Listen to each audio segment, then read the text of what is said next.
Welcome to the Enterprise Excellence Podcast, where we aim to help create a better future. Learn from our world's experts how to improve and create enduring, high-performance, low-impact enterprises. Learn how to enhance morale, customer and purpose centricity, focus, and calmness. Learn how to create and sustain a culture of excellence at all levels of your organisation. And I'm your host, Brad Jeavons, coming to you from Brisbane, Australia. We are proudly brought to you in association with SA Partners, a world-leading business transformation consultancy. SA Partners are a truly purposeful company focused on helping organisations achieve sustainable improvement for themselves, others, and the planet. Welcome to episode 165 of the Enterprise Excellence Podcast. It's really cool to be here today with Em, doing our end of year episode. Just want to first of all thank all the listeners for joining in, learning, and helping us create a better future. It's been amazing feedback from everyone, and it's just so great to know there's so many listeners gaining such value from this series. Yeah, absolutely. I can't believe we're up to our fourth, is it? Our fourth year? Yeah, 4 years. Yeah, the end of our fourth year, wowzers. So there's plenty of good stuff for you over the holidays while we take a break to go back and have a listen to as well. So yeah, there's been some amazing guests this year. Yeah. And amazing episodes. I think the big thing for me has been I've been able to get deep into some real case examples with Danaher and BHP and US Synthetic, or Champion X as it's called, and just some amazing organisations. I've been able to talk to people, like Rob Telford at BHP and Travis Russell at Champion X and Mark Deluzio of Danaher. Amazing. And get under the hood of their actual journeys. It's been great. Yeah.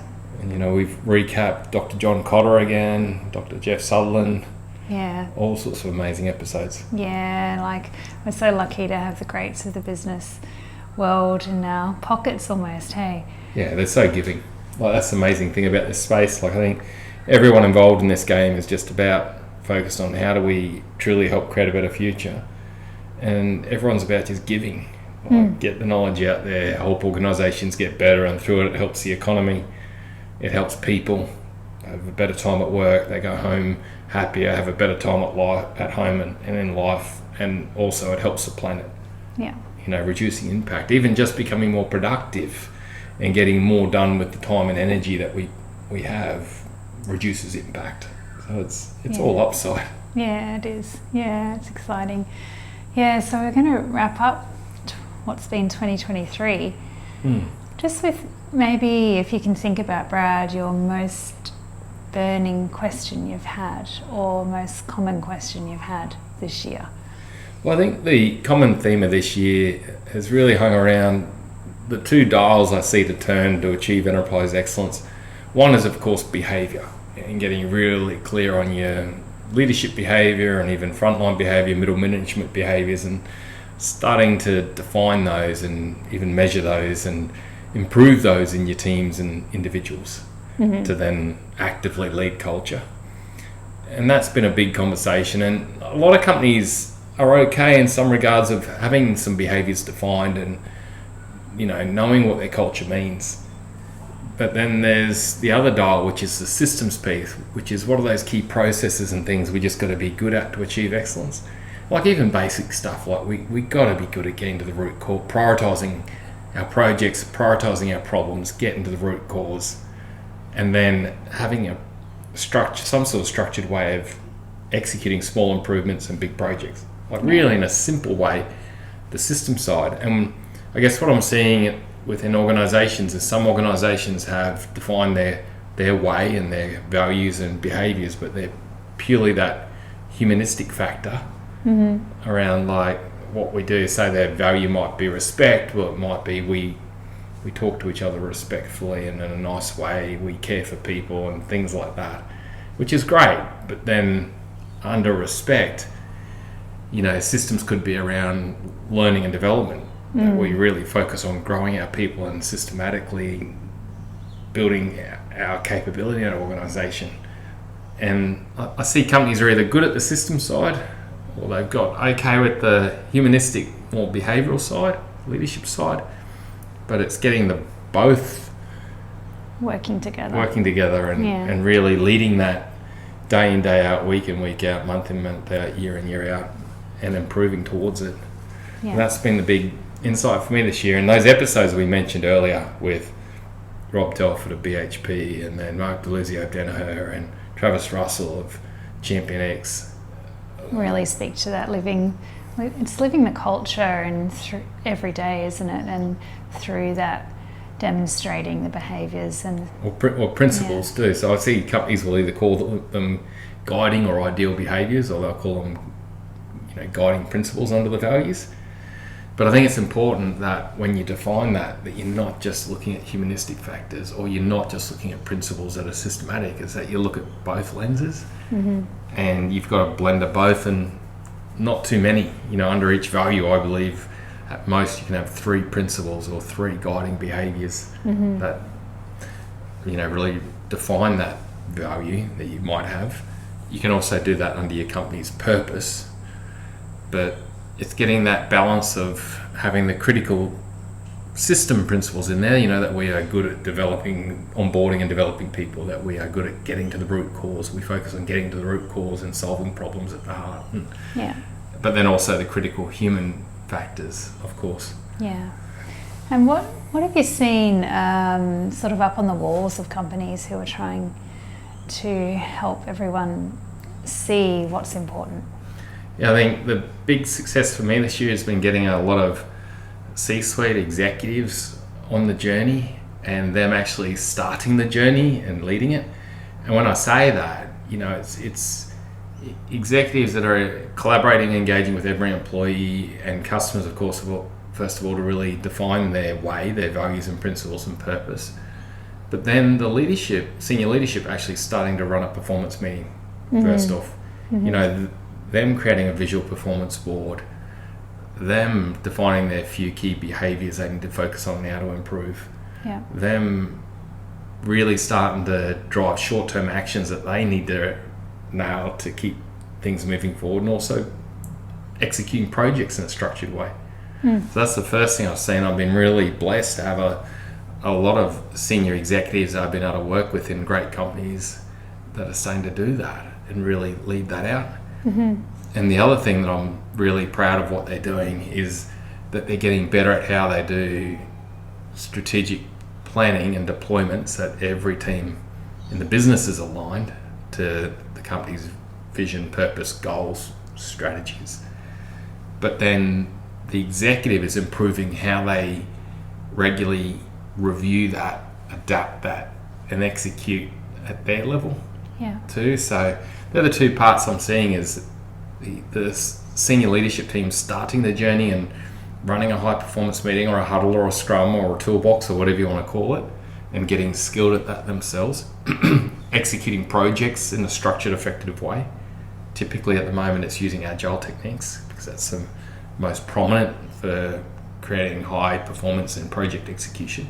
Mm-hmm. And then getting better at their system of reviewing strategy and culture and adapting regularly throughout the year, whether that be monthly or quarterly. Yeah. And I'm finding that the companies are, all the ones I'm working with are doing things slightly differently. They're doing it in a way that suits them. But the great thing is they're doing it. The senior leadership are becoming skilled at it.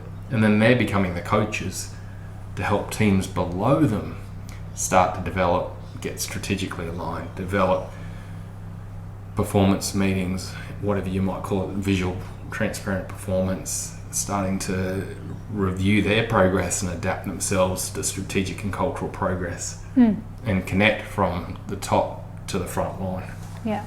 That's really cool. I think that's at the heart of getting a sustainable excellence journey, which is good. And there's more and more companies starting to do it, which is great. It is great. Yeah.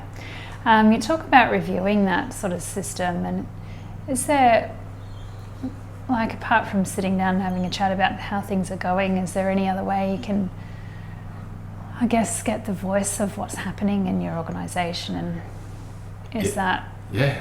I think there's 2 key ways I'm seeing, and a lot of these companies that we've had on the podcast, but we're also working with.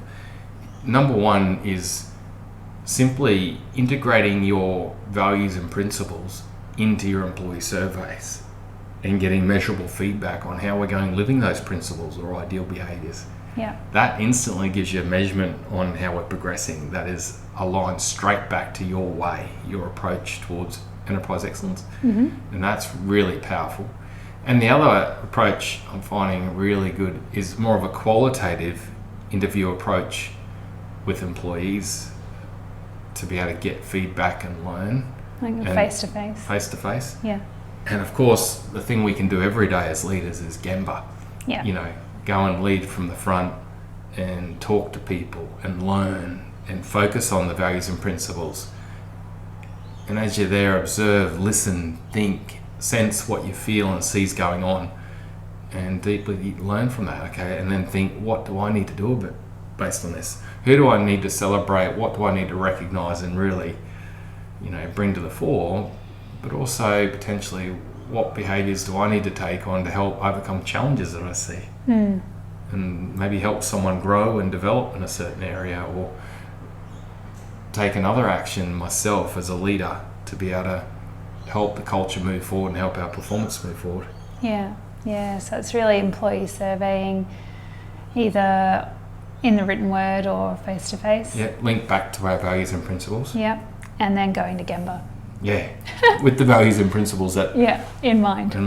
Yeah. We've developed that really good process called LEADER, which is a great simple process for leading from the front, and how you go about that, how you do Gemba effectively.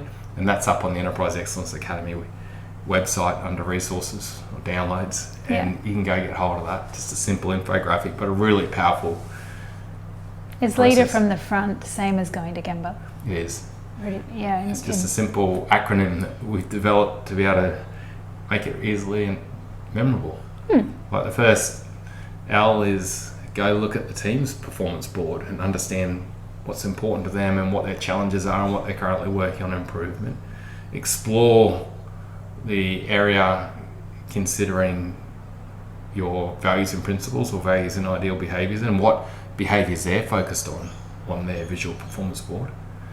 Then the A is analyse what you find. Don't necessarily take any action right there and then unless there's a safety situation going on or something that's so culturally untoward or culturally great that you need to recognise on the spot. And then the D is decide what you're going to do. What behaviour and action are you going to take to be able to help everything move forward? And then the R, which hasn't got an E, it's a little bit of a twist, but the R is to reflect. Reflect on that walk and do a retro. Keep, stop, start. What should I keep doing, stop doing, and start doing? For those that want to see it, we're just showing it on the screen now. If you're watching the YouTube clip, it just shows the process and how it comes together. Yeah, and that's available again in our resources section on our website. Nice. Yeah. So Brad, what's the main focus for organisations that you're engaged with at the moment?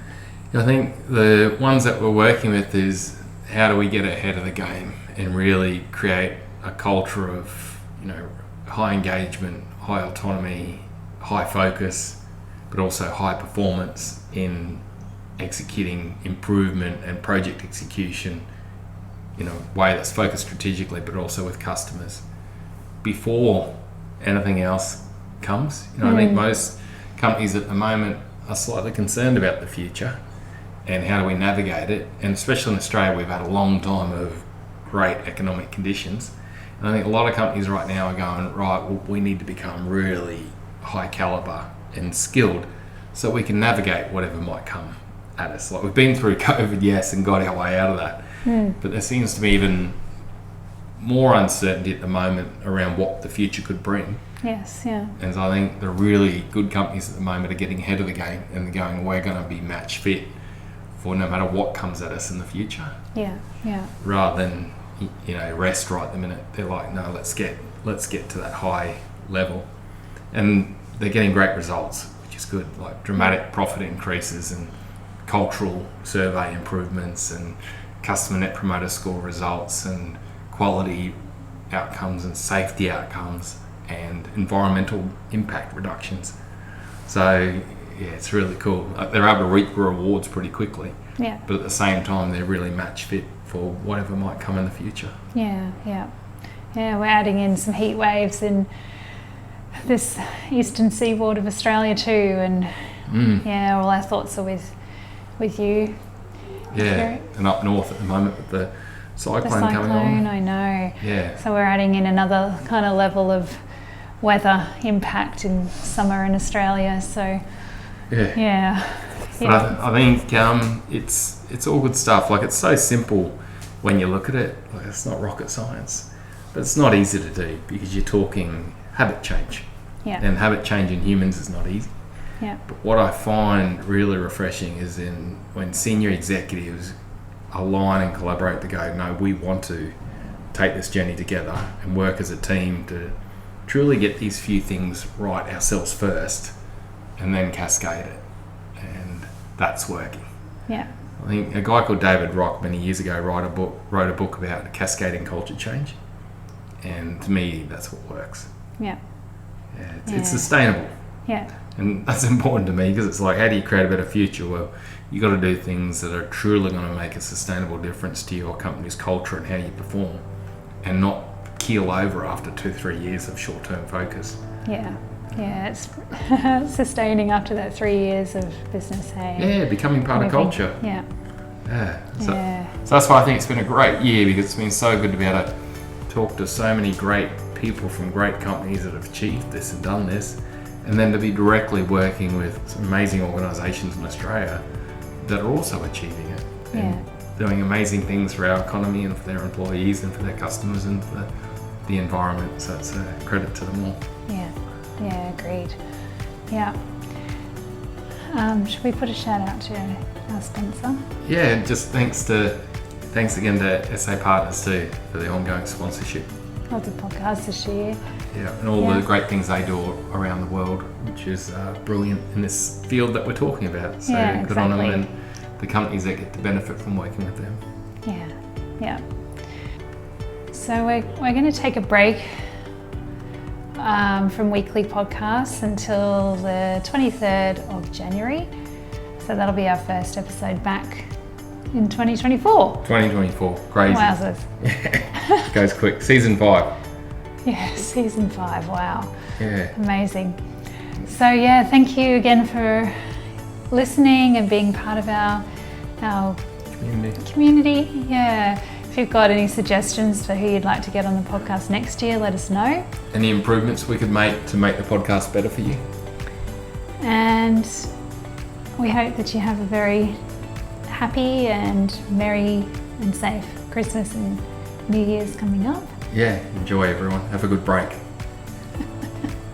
Okay, Brad. Thanks, Lou. Thanks for all your effort. Yeah, and you. Cheers. Okay, bye for now.